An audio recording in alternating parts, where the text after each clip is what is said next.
Hey everybody, it's Torrance with SwordGuy Builds. This month I wanted to do something that's been bouncing around my head for a while, and that is a whip that is completely braided in textural rings instead of herringbone. Now, I already know that rings do not hold tension the same way as linear patterns of analogous proportions, so I'm going to have to be really careful that I don't lose tension and just make an absolute noodle. But this whip is going to be solid blue, and I love blue, so it should be a really beautiful whip.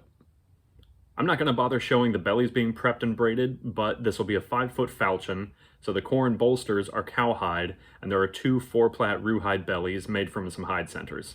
I'm running low on hides, otherwise I probably would have made them the same color, but since the overlay will be the thin craft leather, I know that won't be good for bellies, plus the hide itself is a little on the small side.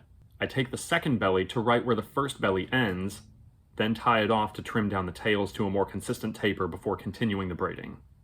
Like I mentioned, this blue hide's a little small, so I'll probably use all or most of it between the overlay and the knot and the wrist loop. The handle would ordinarily be diamonds, which I like, but I want this to retain the ring look even in the handle, so I actually do an under 1 over 2 sequence to break up the look a little bit.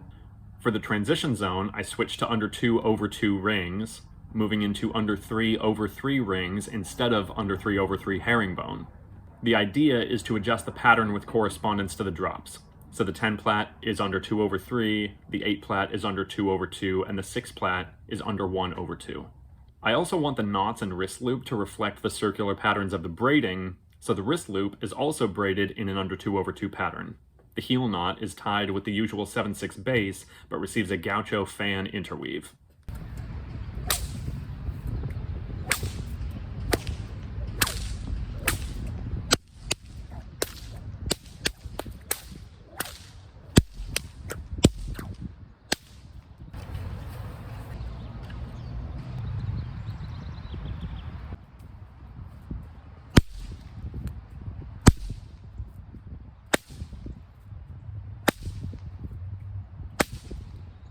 So I actually have very mixed feelings about this whip. On the one hand, it doesn't look exactly like I imagined. Maybe with more strands, the ring look would have carried a little nicer, but that also would have made it much harder to retain tension. On the other hand, this whip rolls out so smooth and so even. It's so nice, dude.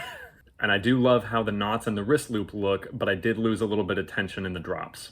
I will be listing this whip on the clearance page, but I'm probably only going to mark it down a little bit because that ride is so comfy. And do keep an eye on the clearance page. That's where anything ends up that is an old model or a prototype of a new model or just an experiment like this that didn't quite come out perfectly. It's a really nice resource for if you want to get a great whip for a little cheaper and you don't mind small flaws. Anyway, thank you all very much for watching. I hope you're staying safe, and I will talk to you very soon. Bye.